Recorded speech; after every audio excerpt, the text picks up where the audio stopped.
Right. Izzy Dakota Jones here with the Auto Doing Podcast for 2024. We'll be talking to Tommy Stewart, ex-drummer of the band Trooper. And I'll tell you, Tommy's got some great stories, rock and roll stories to talk about. So hang in there. We'll be right back with Tommy Stewart, ex-drummer from Trooper.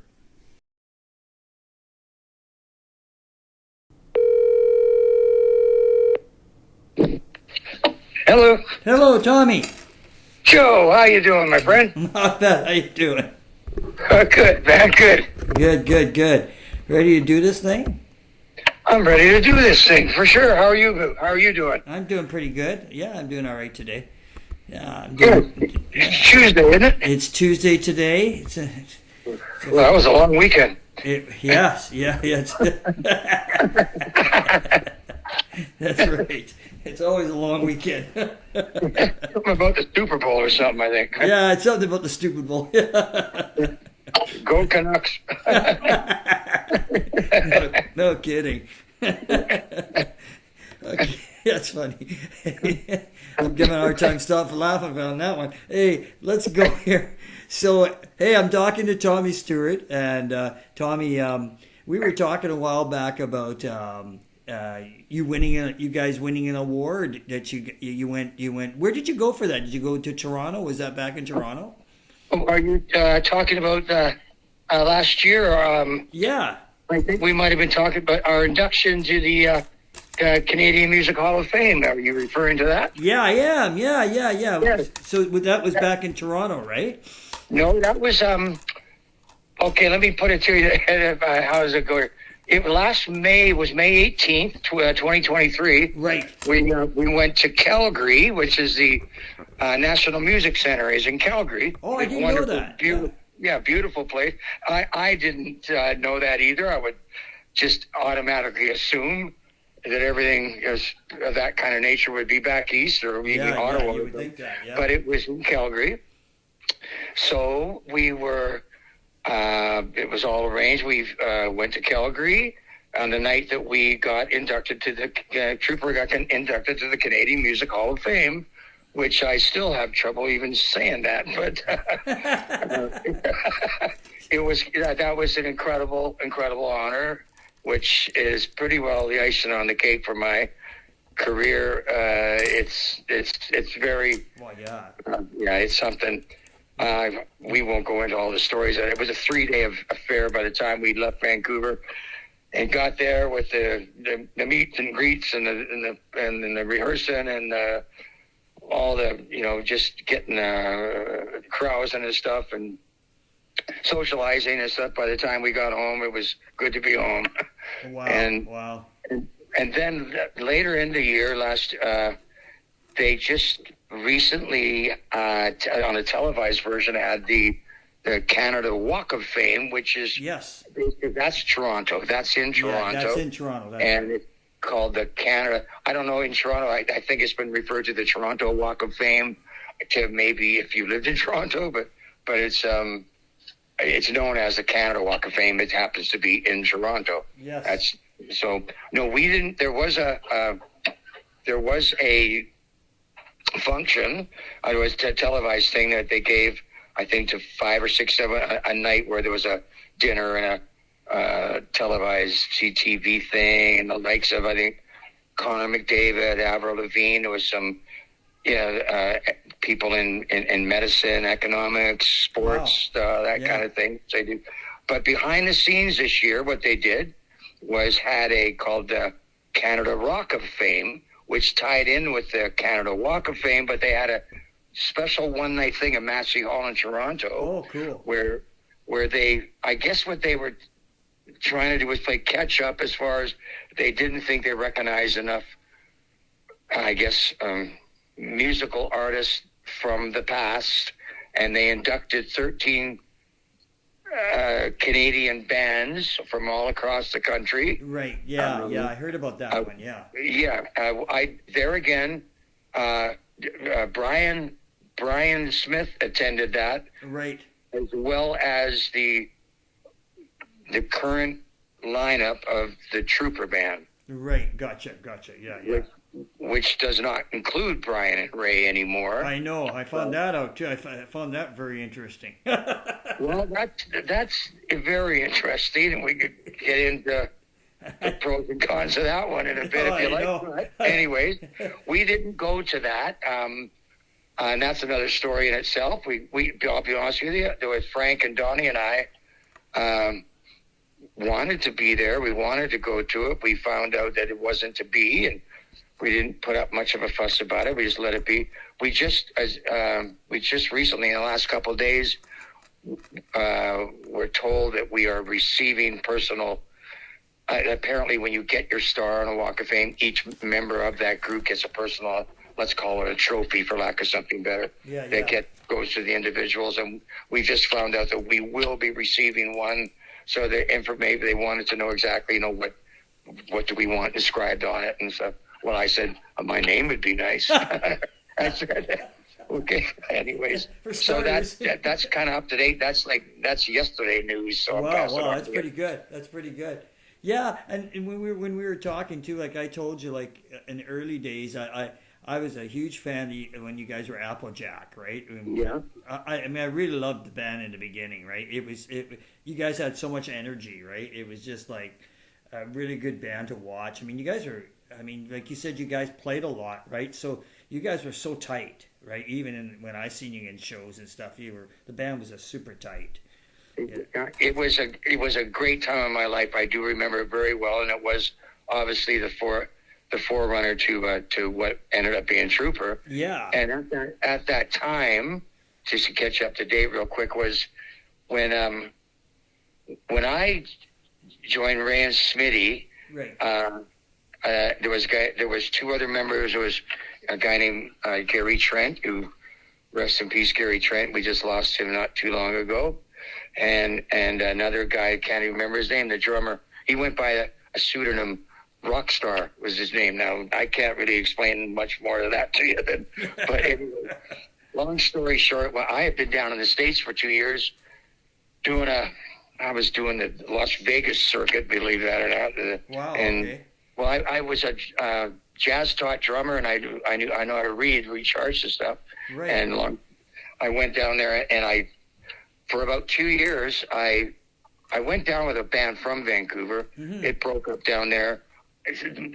Guys came home. I stayed down there, proceeded to follow, went to union boards and see what kind of gigs were available and auditioned for things.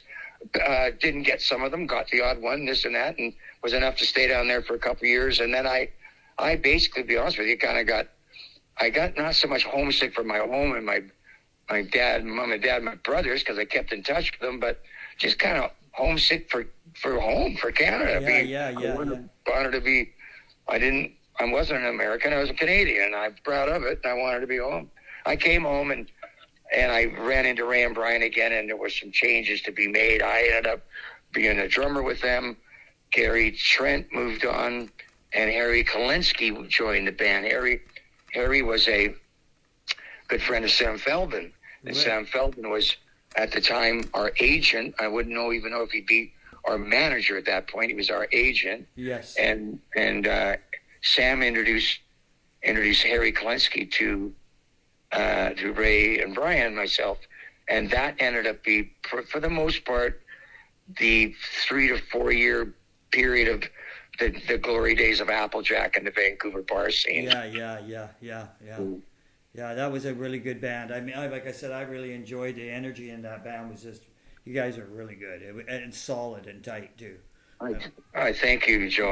What I loved about that band is that it was sense of adventure we had to try anything. Yeah. I mean, it was obvious that we were all of us were, I'm proud to say, we were all weaned on the Beatles and the Stones and stuff, yes. And that's where our roots came from. And of course, they grew as more and more bands that felt the same way, got big, was brought to our attention. We all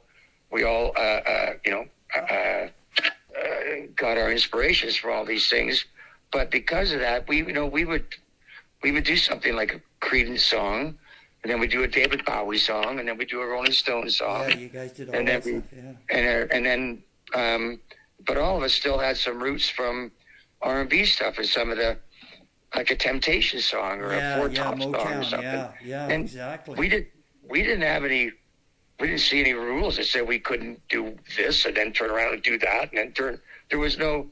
So that was the fun thing about that band, is that we just tried anything and did anything, and we because we played so much, we it was just a matter of a night or two, we'd be putting in front of an audience, and if it bombed 3 nights in a row, we went, maybe we won't do that one anymore. And then the odd one that we kind of reached out for and never thought we'd do, and we did, end up being one of those most requested songs. So, little did we know. But we were into trying anything, and it was fun in that regards.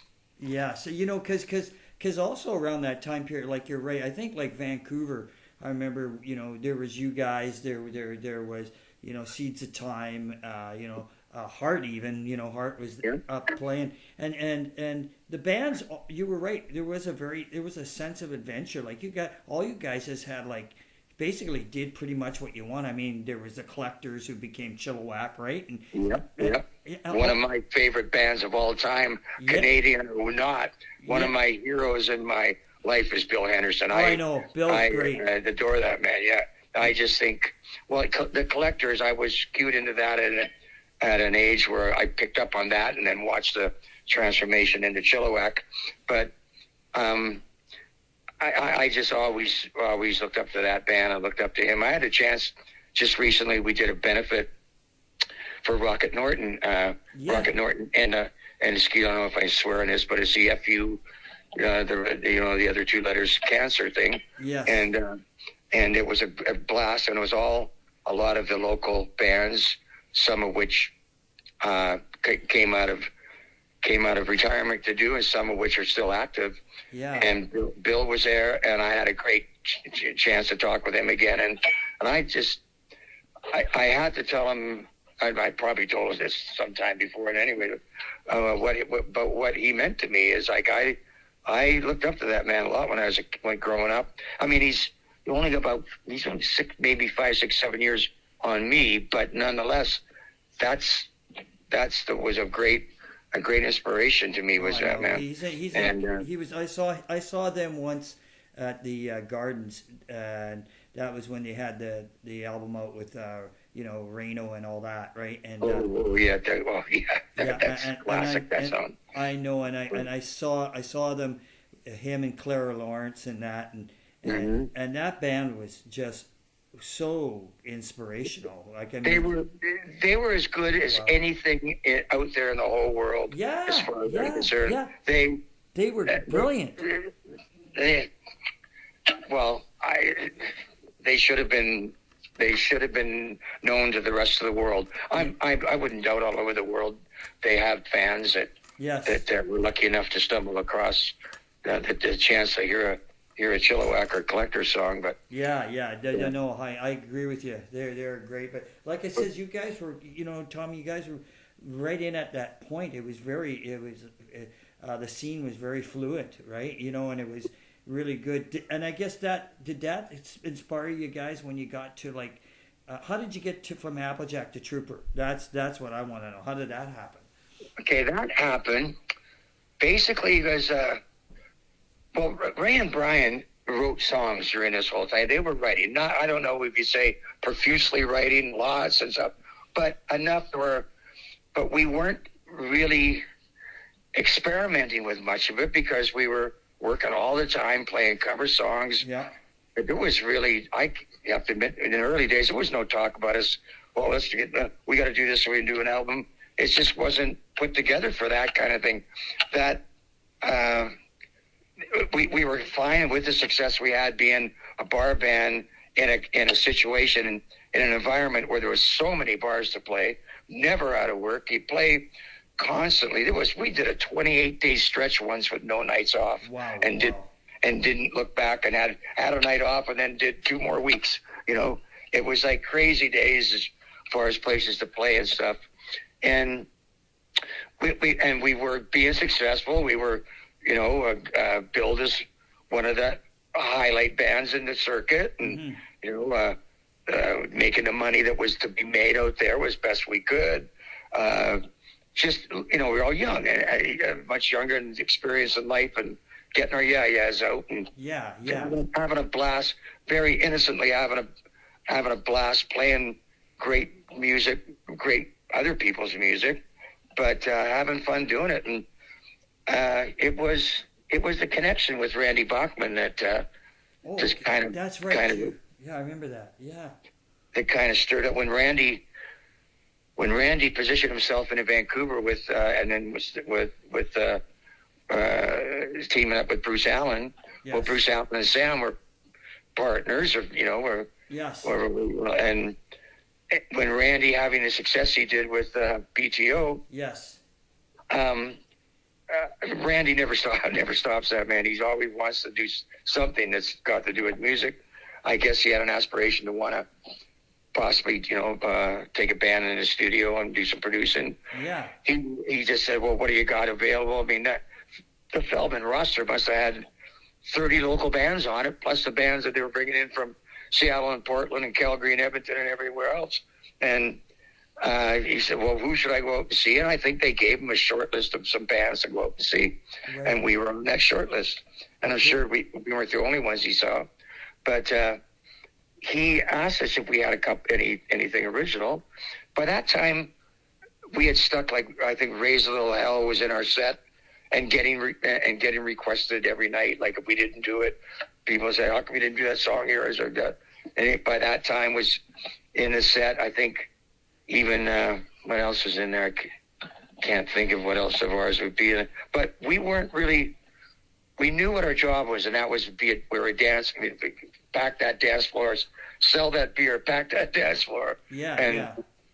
But Randy saw the band, showed some interest, and then I think he came out a couple times, saw us, and then asked if we could have a meeting. I think it was, can't remember what club it was, a Body Shop maybe or something, where we had access to it in the afternoon, and Ray and Brian brought out and produced some of the songs and some stuff we had worked on.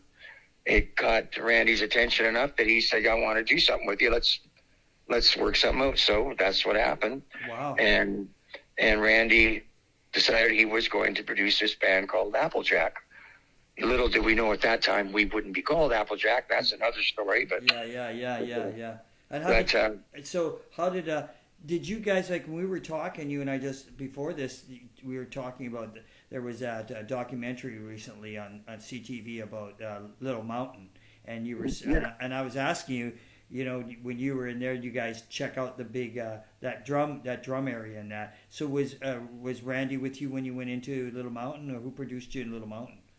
Randy was there. There was another guy by the name of an engineer that came up, and I think one of the first time he tried his hands at producing, a guy by the name of Howard Steele. Okay, yeah. Who worked with, I believe it was Studio 55 in Los Angeles. That's right. Yeah. What was the guy's name down there? My memory's true. Richard Perry? No, is that me? That sounds right. Yeah, I think Richard Perry is it. Yeah, I think you're right. And Howard was, I believe, his engineer anyways. Howard ended up producing some, but I believe, Randy produced, and then we, one of the later albums that Ray and Brian produced, or still produced album, was also done in Little Mountain.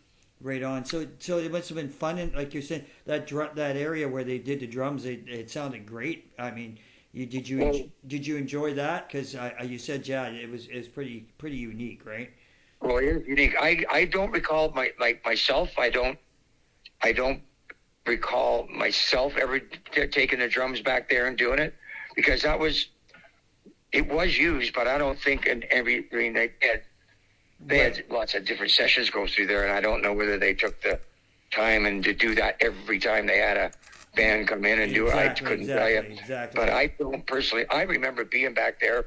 I remember, I think it was, he played on some Chilliwack stuff later. It was Simon Phillips, the drummer. Oh, yes. And, just another guy I got tons of respect for. I remember seeing his kit set up in Studio A in Little Mountain, but it was in the studio itself. It wasn't in the. Not to say that they might have moved it and put it back there or something, but Yeah. Interesting. there was other things that went on back in that garage back there too, but I can't discuss. But that's It was, well, it's rock and roll, right? it not only sounded good, it looked good. So what was it like when you? I mean, I know when I first heard a song that I did on the radio. What was it like when you guys got your song out? What was your first hit again? The first song was released was "Baby, Won't You Please Come Home." I believe was our first release. Yeah. Are you asking me what was it like to hear your song on the radio? Yeah. How did you feel, Tommy? How did it feel? I mean, did you go like, "Holy shit, this is all our work"? You know, this is what we've been. Yeah. How did it feel? To be honest with you, I pulled over. I thought that was a better idea than running into that camper, or that bus, or that park. So I decided to pull over and go, what the? It's kind of surreal, to be honest with you. It is, isn't it? Yeah. When you actually hear it on the radio I wasn't the first. My friends who first came out would say, "Oh, I heard your song on the radio. I heard your song of yours." I said, "I haven't heard it on the radio yet. God knows I've heard it enough. Yes. We recorded it, and I heard it through the mix. I heard it through this, but no, I haven't officially heard it on the radio." Right. And I there's nothing like it. The first time you hear it on the radio, it's emotional, and it's very like it's a wow moment for sure. Yeah. I know it. That's why I had to ask you that, because it's funny you said that. It's the first time I heard it. I was driving to somewhere, right, and then I pulled over too, because I better pull over because I'm getting like really excited here, right? Well, I honestly, when I say that actually happened, I pulled over just to make sure I wasn't to relish to hearing it. Yeah. I pulled over. I think I was like a little bit of vertigo and a hot sweats kind of. Yeah. There. I better pull over. I don't know. I think I'm a safety risk here on the road. I better pull over here. And I just, maybe the second or third time I enjoyed it a lot more because I got a chance to. I was over the initial shock, right? Yeah. But I'll never forget. No, I remember I pulled over, and it was because I probably at a moment says I shouldn't be driving, right? That's amazing. I mean, you guys had so many hits. Like, I mean, it's just, I'm like, it's amazing. And even to this day, like, on a lot of radio stations, you still hear you guys playing a lot, right? I mean, now it's streaming; it's not really played anymore. But yeah, oh boy, it sure changed. I'll tell you, I watched. That's one of the wild things about this whole ride was, I mean, I remember when I bought a little Mazda when they first came into Canada, Mazda cars, yes. And the car had all these extras on it and stuff, and I had a great 8-track, man, great 8-track. And I was going like, this is how can I get better than this? Yes. Well, I mean, we all know 8-track. Well, there's a lot of things that got better than 8-track, but when you're listening to it, and it is the technology of the moment, and there's just at that point there's nothing better that we know of, which was about to change pretty quickly. But it's pretty wild to go back to starting there and then to where it's got now. Yes. Where a lot of it, it's beyond my reach. To be honest with you, I was never technically inclined so much that I got a phone. I think it's great that you can have, the iTunes, the Google Play, where you're carrying around hundreds of thousands of songs on your phone, and you can attach it to a Bluetooth speaker, and you sit there and you just enjoy these sounds that that are I know it's amazing, really good sitting there, either on a park bench, on a beach, wherever you happen to be. We come a long way, but on the other side, sometimes I think come a long way, but pretty fast, and I think things sort of changed. I don't know if you feel like this. I think things sort of changed when we got MTV. You know what I mean? When videos came out, I think everything. I knew it. I mean, I was playing in bars too, and the minute I saw MTV, like they would put MTV on, on a big screen, right? In some bar like People's Cabaret. I used to play on Vancouver Island, and you'd see it on there, and you go like, this is the end.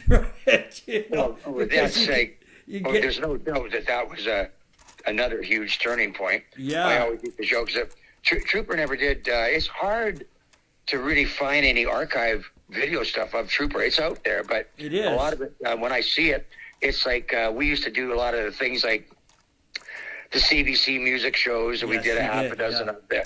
The Alan Hamill show, the Alan Thicke show, who else is some of the Rays from CBC, and all these variety kind of shows where, but I do admit a lot of that was that's all playing to a track and you're lip syncing and stuff. Yes, but there's not a lot of videos of Trooper because we weren't. That wasn't really the thing at that point. And I kind of joke to this day, maybe it was a good thing for us. We weren't the best looking band in the world, so maybe not having a lot a lot of videos is good for us. But the thing is like, I don't. A lot of people, a lot of bands, even at that point that were doing videos, hated it. Like they hated it. They hated making like videos and stuff like this. This is the worst thing in the world, right? Oh, I wouldn't doubt that. I mean, all of a sudden you're asked to be. We want you to be, go into a whole different, medium. I'm a musician. I'm not an actor. I'm not a dancer. I'm not a da da da.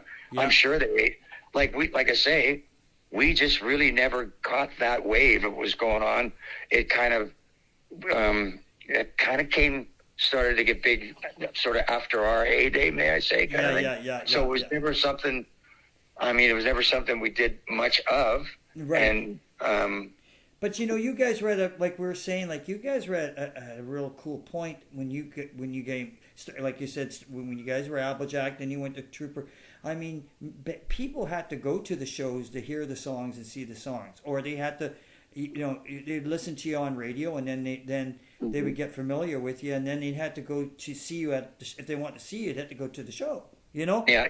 And that was the cool part, because I remember that's, any band, you guys and anybody, when I was growing up, I go like, I heard the new Trooper song, I really like it. Well, I'm going to go and see them over here at this place. They're playing here. I'm going to see them, right? And do this show. Yeah. I mean, that's the thing, like, and then you get to know the band, you get to know the players, and it's a cool thing. Like growing up, you're going, this is it. Then when you got to the videos and stuff now, I mean, sure, some of it's all right, but I mean, you don't have that atmosphere, being in front of an audience or anything. You know what I mean? Like, it's a totally different thing. I mean, So there's where you go. You can put the pros and cons about was this whole video thing. Well, in the end, obviously it's good. Yes, it's a good thing, but it was just different, and it's not. All this stuff happened to all of us so fast, and you were expected to know how to do. I mean, the bands that did a lot of them, you could see how they would get more comfortable with them as their videos came out. And yes, and actually, some of them you could see how much bored they got. God, when is this going to be over? So we can get back to playing live somewhere. Being a band and playing, yeah. So and when did Donnie join? When did Donnie come into the picture? So you guys were the rhythm section. When did that happen? Donnie came in on the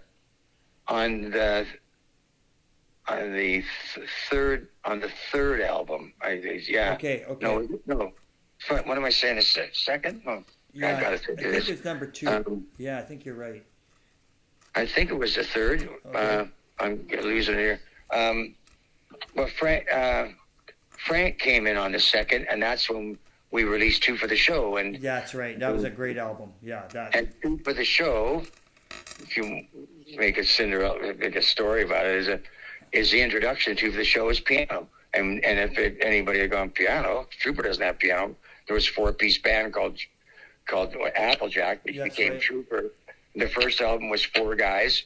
The second album was 5 because we had our keyboard player, Yeah. which is Frank Ludwig, and Frank and the album opens with a keyboard opening with like, well, what is that? That's Trooper. I didn't know whether. Yeah, there's a 5th member now, and it was the third. I think it's the 3rd album, Knock 'Em Dead. I think it was that Donnie joined. Yeah. Then he was on. Then he was on board for the rest of the whole trip. You guys been playing together as a rhythm section for a long time now. Donnie and I have been best of buddies for, got to be going on, 50 years, close to 50 years. Wow. So it's a 50-year friendship. Yeah, that's great. That's amazing.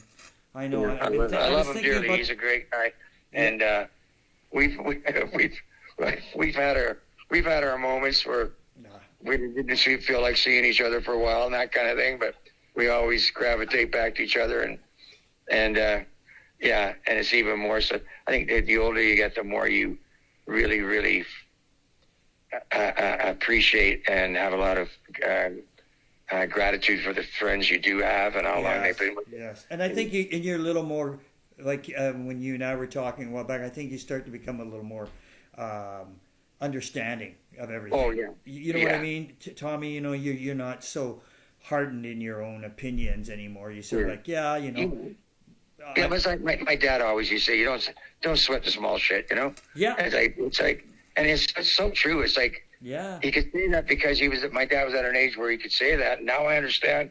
Getting to that age, you go, really, there's things that would irk me, like I can't even get in, and let's just make something stupid, like, oh God, I picked up the wrong toothpaste. I'm really pissed off. I'm going to go back to I'm going to go back to the drugstore and get the right toothpaste. How stupid of me! I look at the toothpaste tube, that wrong toothpaste. I go, well, when I finish this one, I'll get the other one. You know, I didn't give a shit. I'm going to go back and get some. You know, I mean, it's a stupid example, but no, it's a good example. I mean, it's funny you say that. Like I know somebody at my place of work that she wants to get this new job, and she was really upset that the employer's kind of ignoring her a bit, right? And I said to her, she complains about everything why she isn't getting the position, and I said to her, why don't we focus on what it's going to take to get you the position? You know what I mean? Like cut to the chase here, right?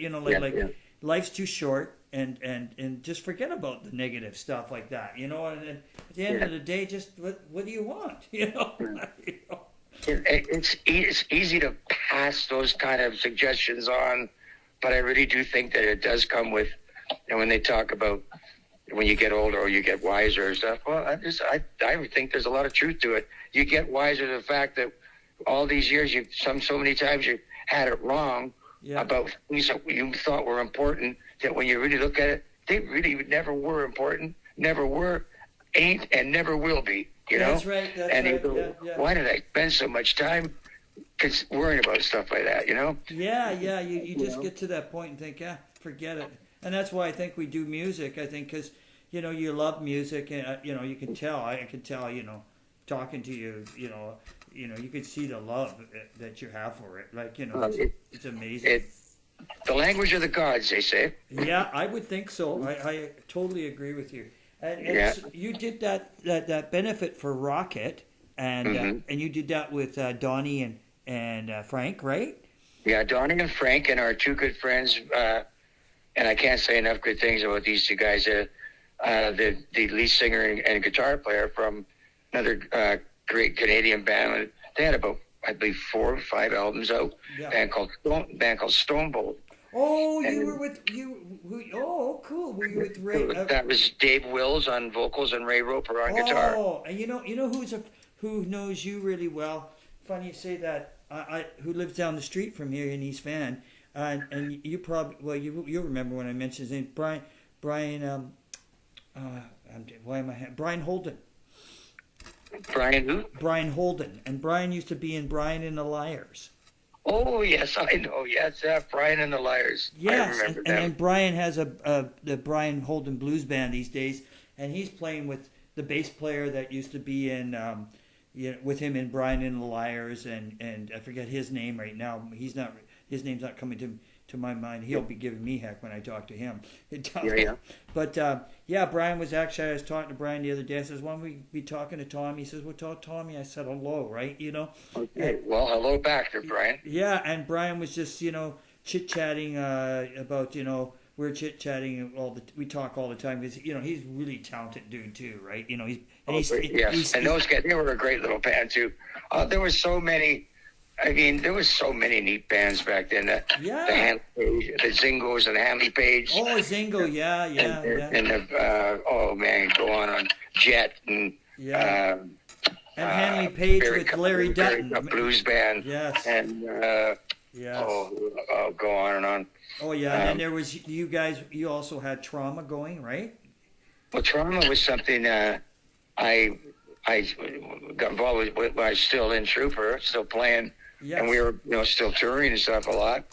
But when I'd get downtime and we weren't either in the studio rehearsing or on the road, sometimes there would be periods of maybe 3 months or so, and I'd sit down with dinner, somebody pick up the knife and fork, and I'm tapping on the table, and they go, "You got to go back to work, buddy." Right?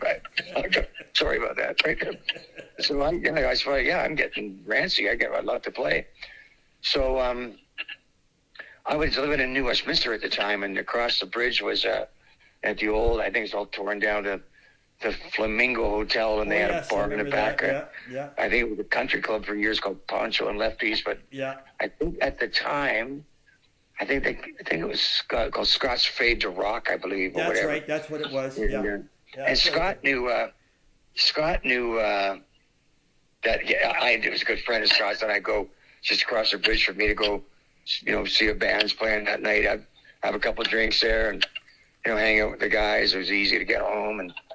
And he said, "What are you doing? What are you doing here?" I says, "Well, if we're not rehearsing or in the studio or something, I kind of like not much to get rancy." He says, "Well, you remember a band called Shama," which I knew from Yes, Shama really well, yes. Shama. And I said, they kind of broke up or split up. I said, "Yeah, I heard about that." Well, I've been talking to Mick and Mike, or Mick and Jeff, or Mike, those guys. Like, why don't you get together and do, come out, do a set here or something, right? Yeah. And so it was his idea. We got it together, and we said, sure, why not? And I think it was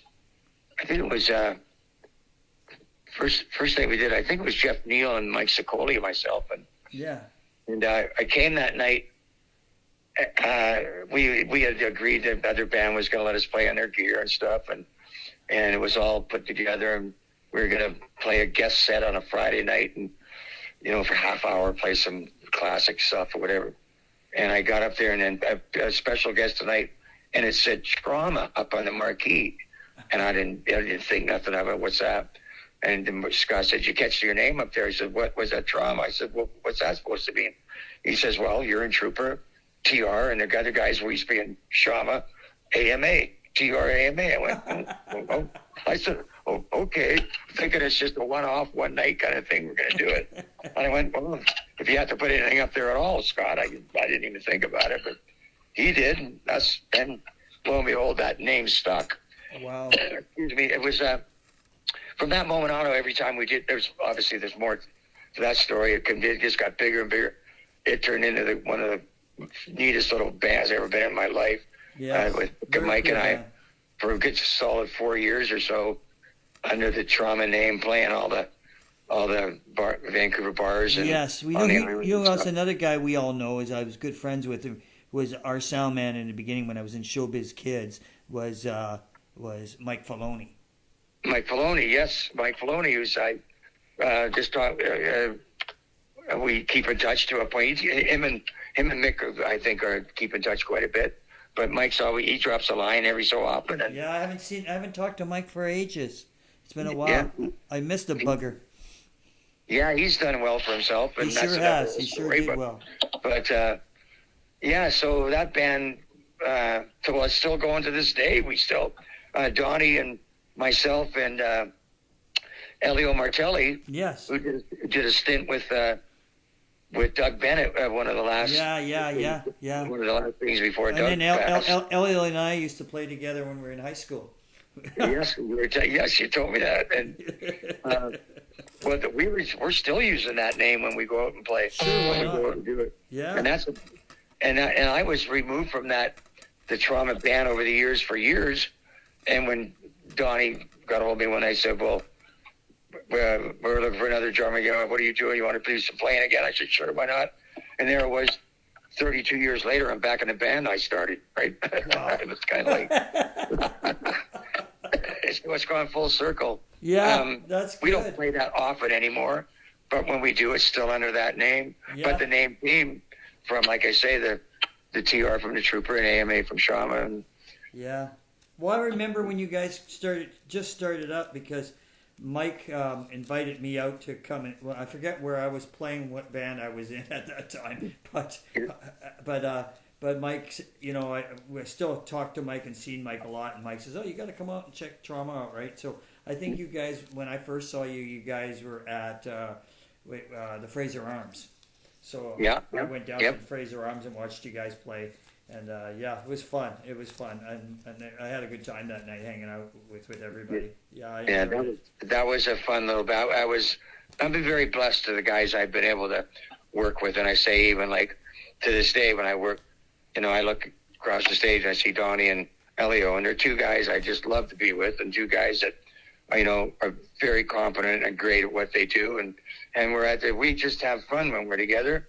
There's no you know, I'm not trying to sell a product anymore. We're not doing this to get recognized or get picked up and signed or all that. No. It's we go out there and just and do what we love to do. And it's more fun now than it's ever been. Yeah.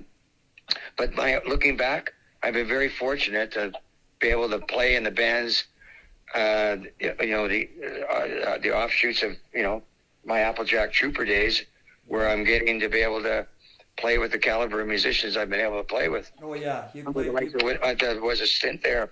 We had a trio called Kaching, which was Skip Preston, Tad Goddard. Oh yeah, and with Skip. Yeah. Those two, which I love dearly again. Yeah. Was just, I mean, it's like we couldn't. Three of us get together, and if we weren't playing music, we were laughing until we cried. It was just a great. Oh yeah. I love being with these guys. I love playing with these guys. I look over and I go, God, I'm a lucky son of a bitch. I mean, that guy plays great bass and he's a great team member, and that guy plays great guitar and he's a great. I was just been very fortunate. Yeah, Skip Press is. I remember I met Skip quite a few times when he. I met him through Rick Fedek, right? Yeah. And he's such a nice guy and such a Rick's a great guy and an even greater drummer. Yeah. He's a And he was such a and Skip was such a nice guy when I met Skip, and Skip would talk to me, come and see us play somewhere, and you know he said, "Oh, I really enjoy your voice," and we talk, and he says, we got it was, you know, we never did it, but he says we got to write some songs or something at some point. I says, because he was really good. He was such a nice guy. Oh, he's a great guy. Again, like I say, I just I mean, we all you go through. No, it's. I'm not living in a fairy tale here. I say it's not that you don't have your moments of where you disagree and you have maybe a little fallout here and there. That shit like that happens. But just looking at the whole picture as a whole, I go, geez, I just been very, very, I believe, fortunate to be able to do what I love to do and play with the guys I've been able to play with. Yeah. You know, That's great. That's great. Well, you know, Tommy, it's been a blast talking to you. I'm going to let you go because we did it at 45 minutes. That's great. Oh my God, I appreciate talking with you too, Joe, and it's always a great. You know, and this is not just blowing smoke up your butt. I really respect you too, like you do, like Bill, because I'm going to tell you, I think you're a great drummer and a really good singer too, because I've watched you sing and play drums. And thank you, Joe. And I admire you, like I do admire you. It's true. I've watched you over the years, and you're one of my favorite drummers in the city. I mean, you and Rocket Norton are two people I really like, right? You know, in the scenes. Rocket Norton was another, you know, drummer that I liked when I was young, right? You know, I thought, yeah, he's really good, and I always thought you were a great drummer in that band. both bands. I really enjoyed watching you play. And Well, hey, Joe, if we talk for another 45 minutes, would you say that to me again? I sure will. Just kidding. That was very kind words. I appreciate that. No, I mean that. I mean that. Like, hey, what can you say? I take that very much. I say that, Joe, because you were there. I know you. I saw you many times. You were there back as to the beginning, what I consider my roots and my beginning. To get a compliment like that from a guy who's there when it all began for me is more than I can tell you. I appreciate it. You deserve it because you're a part of that Vancouver music scene, right? I mean, a big, huge part of when Vancouver, the music scene was really popping, right? You know what I mean? Like it was starting. I know what you mean. Yeah. I mean, all that, and then when we're just talking about Mike Filoni, like Mike and I go back, like when I started playing with him when he was my sound man, and then we when we were Showbiz Kids at one point we ended up rented our PA and our lights to Mike, gave them to Mike. Mike rented, I never forget this. Mike rented it to Gary Taylor's lounge and to Gary Taylor, and he became the house sound man for a while before, and we ended up like turning into a B band for a while because we wanted to go in the recording studio, and we ended up working a lot in Blue Wave Studio with Tom Lavin, right? So we worked with Tom and that, and Brian Campbell, an engineer, and we ended up doing that, and then we ended up just staying in Vancouver playing the B circuit, and we had a little PA, and we booked gigs through Bob Siegel, instead of Feldman. We made more money, had more fun. Joe, you talk is like there's no like we've been talking, like you say, for 45 minutes or so. I mean, let's face it. You and I could talk for the next 45 days and still not get all the stories out we can tell.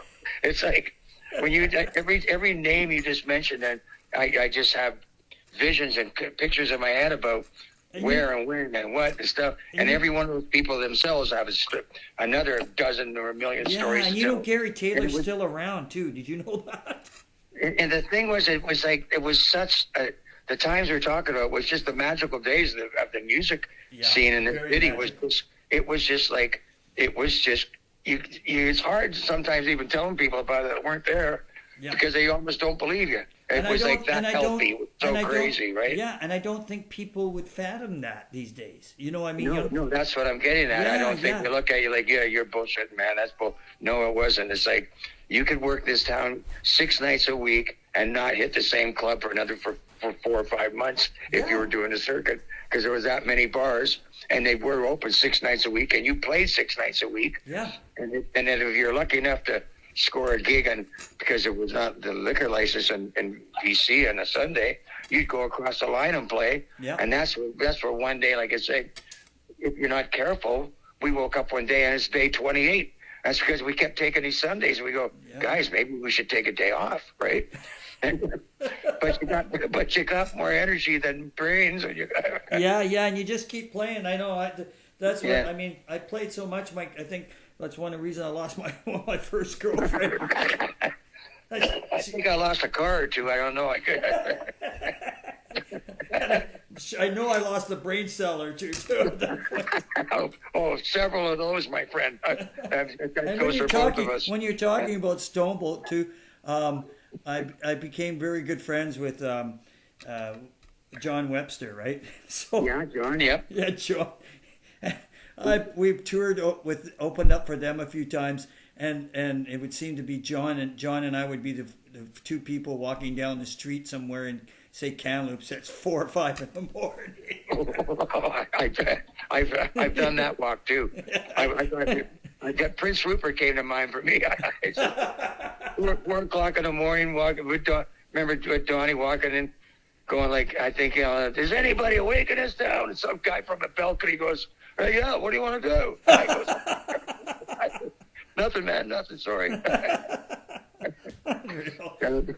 See, that's what I mean. Like, like we said back then, things were really happening, right? It's just, it was like seriously, it was a pleasure talking with you, but man, we could fill a couple of books with this. We could. And you know what? We'll do it again, Donnie. I'd love to talk to you again and go further into it. I would, in a heartbeat, Joe, I'd do it with you again. Not a problem. Okay. Nice talking to you, Donnie, and take it easy. And say hello to Elio and say hello to Donnie for me.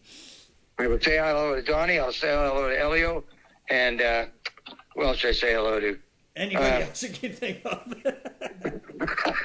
The next person I run into, I'll say hello to. Yes, say Joe said hello. Okay. Okay. I appreciate it, Joe. Thank you, buddy. Thank you. Take care, Donnie. Okay. Bye, Tommy. Bye-bye, bro. All right, that was Tommy Stewart. Wow, almost 50 minutes. It was a great conversation. And Tommy Stewart, check it out when it comes out. Well, you would be checking it out now. You would have saw it. What a great interview. Tommy Stewart, ex-drummer from Trooper, and he still has, what can I say, trauma still happening. So check it out. Sometimes if you hear that Trauma is around, and it's a really good band with Donnie Underhill, Tommy Stewart, and Elio Martelli. Peace out. That was Tommy Stewart. Yeah. I hope you enjoyed that. It was lots of fun talking to Tommy. And we'll have much more happen your way with the Other Doing podcast coming up soon. Till later, Alligator. Izzy Dakota Jones. Peace out.